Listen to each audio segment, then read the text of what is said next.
What made 80s cell phone antennas break easily? Imagine holding a phone that looks like a small brick with a long metal stick sticking out. That's what many early cell phones looked like in the 1980s. These phones had external antennas that jutted out from the top. They were designed to catch radio signals from cell towers, which were far apart back then. The antennas were usually thin metal rods called whip antennas.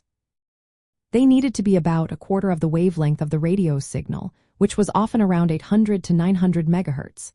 That made them quite long and slender. Because they stuck out, they were easy to bump into things or catch on clothing. This made them prone to bending or snapping. The materials used for these antennas were usually simple metal rods. They weren't reinforced or flexible, so if you dropped your phone or caught the antenna on something, it could easily break.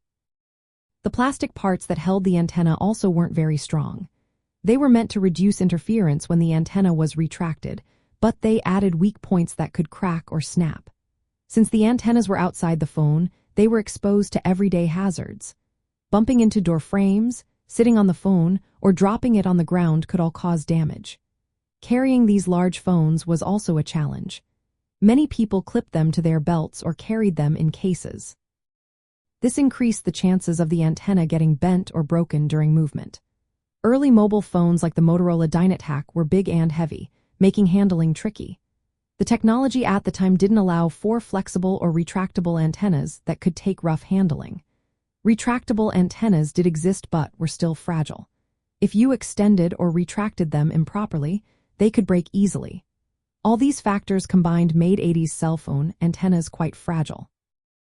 They were a symbol of the era's tech, showing how far mobile communication had come. But they also meant users had to be careful with their phones. The antennas were almost like delicate accessories that needed gentle handling. This fragility was part of the charm and challenge of owning one of the first portable communication devices. So, in short, the long, thin, external design made these antennas vulnerable. The materials weren't flexible or durable enough for everyday use, and their exposed position meant they often took the brunt of accidents.